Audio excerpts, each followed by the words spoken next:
महान सम्राट जो हैं उनके आदर्श क्या रहे, कैसे टिका? यूरोप में तो जहाँ बाहर गए वो लोग तो 90 या 100 वर्ष से ज़्यादा कुछ टिका ही नहीं। और अभी जो वंश चले हैं वो ज़रूर कुछ पुराने, मतलब एक प्रकार से अदल-बदल, गिरते-पड़ते 1000 वर्ष तक वो लोग अपने को जोड़ लेते हैं।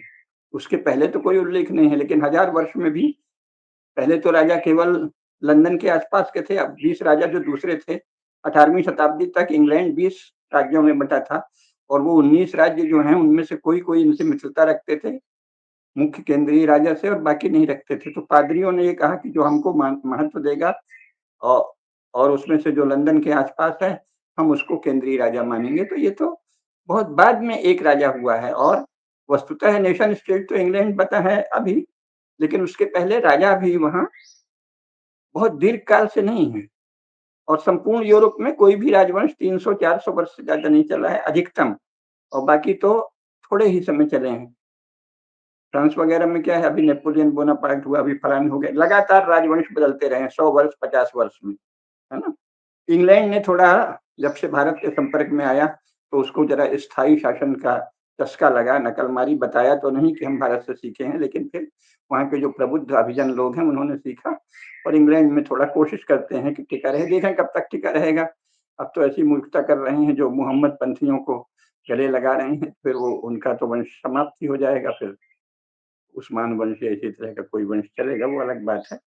लेकिन प्राचीन और दीर्घकाल तक अपने क्षेत्र से बाहर तो कोई यूरोपीय शासन 90-100 वर्ष से अधिक रहा ही नहीं है। जो अपराधी गए थे अमेरिका में, वो जब वहाँ जम गए तो वो 3 साढ़े 300 वर्षों से हैं, लेकिन उसमें से कोई एक वंश नहीं है। उन्होंने तो, क्योंकि सभी अपराधियों का संघ था, तो उन्होंने कहा भाई मिल बाँट के करें, तो ये मिल बाँट के खाने के लिए लोकतंत्र बनाया है। हालाँकि उसमें कोई भारतीय अर्थों में लोकतंत्र नहीं है, लेकिन है एक तरह से, थोड़ा उदार है। तो प्राचीन काल से हजारों हजार वर्षों तक चलने वाले राजवंश केवल भारत में हुए हैं। चीन तो बहुत छोटा-सा इलाका था और उसके भी शासक लगातार बदलते रहे हैं, 100 साल, 200 साल, 300 साल, 300 साल से ज़्यादा एक राजवंश नहीं चला। और भारत में तो अभी स्वयं सिसोदिया वंश जो है, सूर्यवंशी सम्राटों का, वो 1000 वर्ष से अधिक चला है। और सूर्यवंशी सम्राट भारत में जगह-जगह कई शताब्दियों तक राज्य किए हैं। फिर चंदेलों ने, तोमरों ने, प्रतिहारों ने, कलचुरियों ने, तमाम राजाओं ने, और दक्षिण में चोलों ने, चालुक्यों ने, पांड्यों ने, कदम्बों ने, काकतीयों ने कितने समय राज्य किया है, विशाल दीर्घ काल तक। चोल, चालुक्य, पांड्य, सातवाहन से तो शुरू ही हुआ है। और तो हमारे यहाँ स्वयं विक्रमादित्य का जो वंश है उसमें कितना शासन रहा, परमार वंश का शासन रहा। शताब्दियों शासन चलते रहे हैं, और कुछ शासन तो हजारों वर्ष से चले हैं। और वस्तुतः तो सूर्यवंशी सम्राटों की एक, ध्यान से देखें तो सूर्यवंशी सम्राट भगवान श्री रामचंद्र के जो पूर्वज हैं, अयोध्या में जो सूर्यवंशी सम्राट शुरू हुए, उनकी ही परंपरा में प्रताप का सूर्यवंशी शासन है। तो एक तरह से वो अभी तक अविच्छिन्न चला आ रहा है।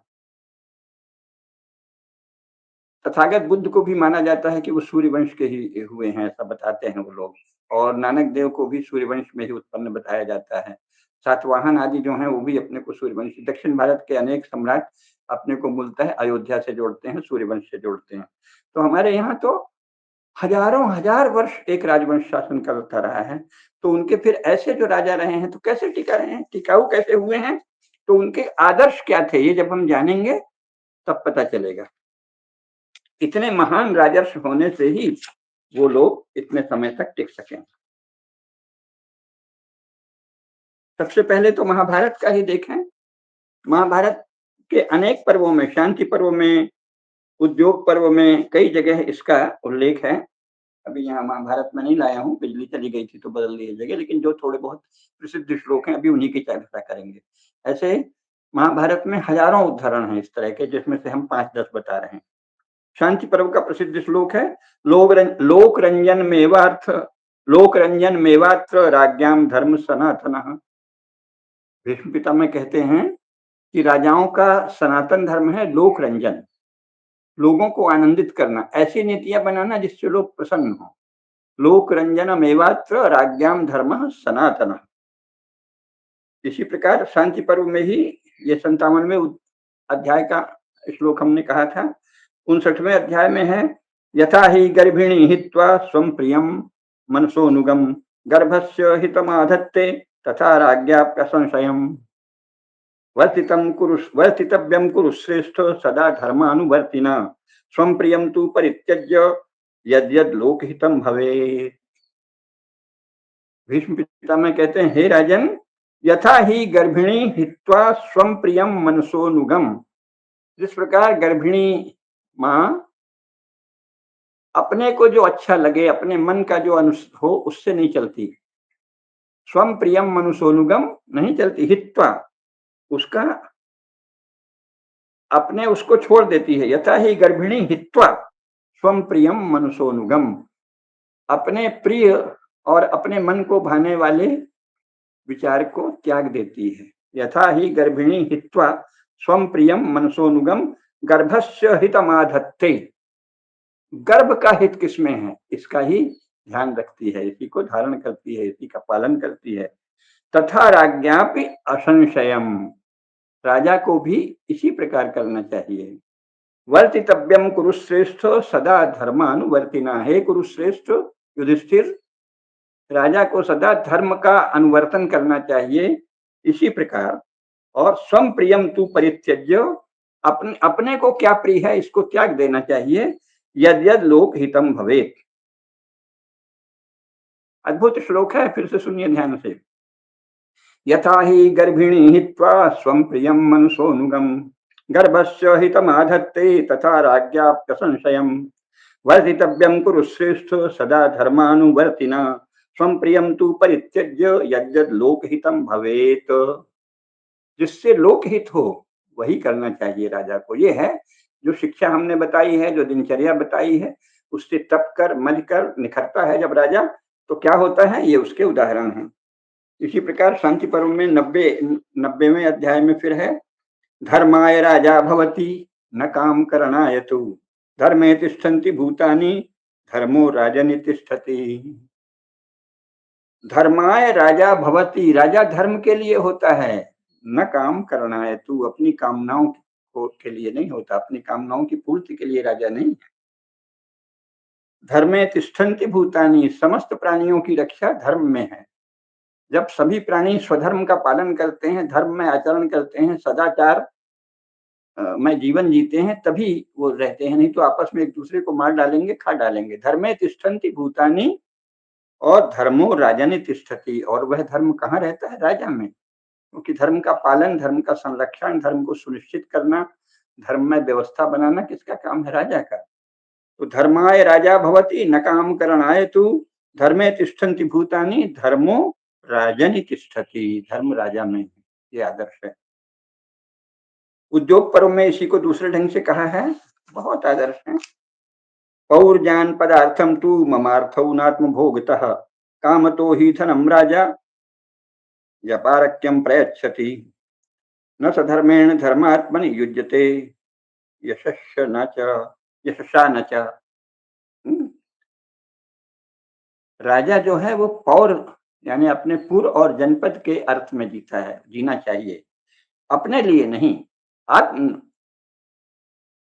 पौर्जान पदार्थम तु ममार्थौ नात्म भोगतः, आत्मभोग के लिए, अपने सुख के लिए, आत्मभोग के लिए राजा नहीं जीता, नहीं जीना चाहिए।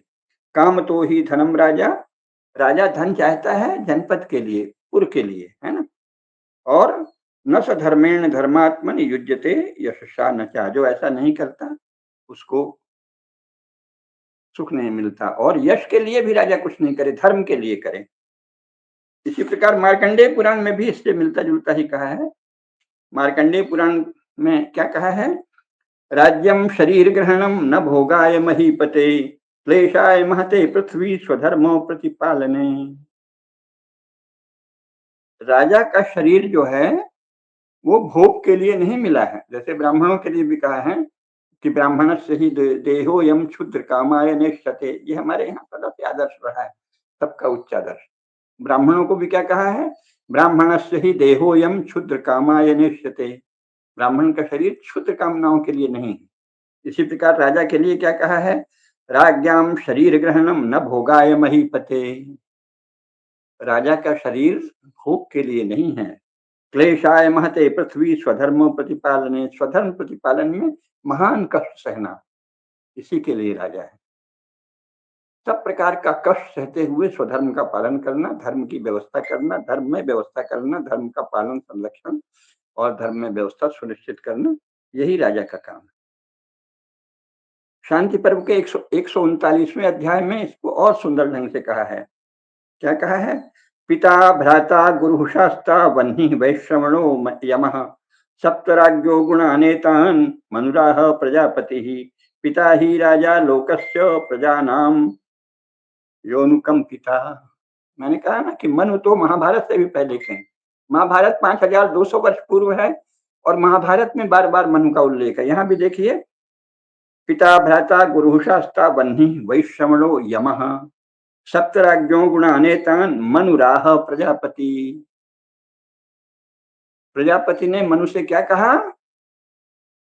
अथवा हे प्रजापति मनु ने क्या कहा? दोनों अर्थ होंगे। या तो राजा को कहें कि मनु ने ये कहा है, अथवा ये माने कि ब्रह्मा ने मनु से ये बताया। क्या कहा? 7 गुण राजा में अवश्य होने चाहिए। वो अपनी प्रजा का पिता होगा, भ्राता होगा, गुरु होगा और शास्ता भी होगा। अग्नि के समान तेजस्वी होगा, सबके अभावों की पूर्ति के लिए साक्षात कुबेर होगा और अनुशासन के लिए यम होगा। पिता भ्राता गुरु शास्ता वह्नि वैश्रवणो यमः सप्तराज्यो गुणानेतान् मनुराह प्रजापतिः पिता ही राजा लोकस्य प्रजानां योनुकंपिता। राजा लोक का, अपनी प्रजा का पिता है। वाल्मीकि रामायण में भी यही कहा है। महाभारत से भी पहले अरण्यकांड में क्या कहा है? अधर्मः सुमहान्नाथ भवेत् तस्य महीपते यो हरेत् बलि सद्भागम न च रक्षति पुत्रवत्।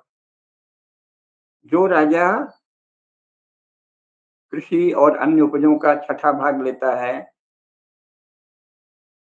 कराधान के रूप में राजकोष के लिए, इसके बाद अगर वो पुत्रवत प्रजा का पालन नहीं करता तो वो अधर्मी कहलाता है और उसको बहुत ही दुख भोगना पड़ता है। ये प्राचीन काल से वाल्मीकि रामायण और महाभारत और मार्कंडेय पुराण में तो है ही, पुराणों में तो है ही। बाण भट्ट जो अभी 7वीं शताब्दी में हुए हैं, उन्होंने भी यही कहा है। हर्षचरित में क्या कहा है? प्रजाभिस्तु बंधुमंतो राजानो न ज्ञातिभिः। राजाओं के बंधु कौन हैं? तो राजाओं का बंधु प्रजा ही है, ज्ञाति भी ही। ज्ञाति पहले, जिससे जाति शब्द बाद में बन गया, उसका मूल संस्कृत में शब्द क्या है? ज्ञाति। ज्ञाति माने जो नाते गोते के हैं, उसी से गोतिया बनता है लोक भाषा में। ज्ञाति यानी जो अपने बंधु बांधव हैं, उनको ज्ञाति कहते हैं। तो राजा के असली बंधु उनके ज्ञाति नहीं है, उनके गोत्र के, उनके परिवार के लोग बंधु नहीं हैं। प्रजाभिस्तु बंधुमंतो, प्रजा का बंधुमंत है जो, वही राजा है, ये बाण ने कहा है। तो ये जानना चाहिए कि ऐसा आदर्श रहा है, ये उस शिक्षा से हुआ है जिसकी हमने बात की, और उस दिनचर्या से हुआ है जिसका हमने बहुत संक्षेप में उल्लेख किया। जब राजा इस तरह की शिक्षा प्राप्त करते हैं और ऐसी दिनचर्या करते हैं, तब उनमें वो भाव आता है जो राजा का आदर्श है।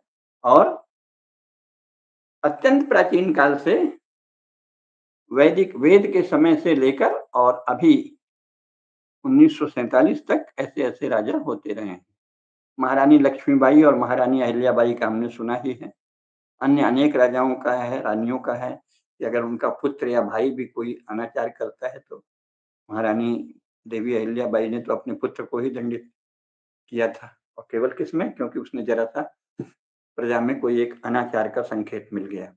यहाँ तो बड़े-बड़े घपले, बड़े-बड़े दुराचार होते रहते हैं और लोग पुत्र का पक्ष लेते हैं, क्योंकि उन्हें न तो भारतीय ज्ञान का कोई ज्ञान है, भारतीय ज्ञान की, भारतीय विद्या की कोई जानकारी है, न संस्कार है, न उस तरह की शिक्षा है, न उस तरह की दिनचर्या है। क्योंकि ये ढांचा हमने यूरो ईसाई लोगों से लिया है, जो संसार में लूट के लिए ही फैले हैं।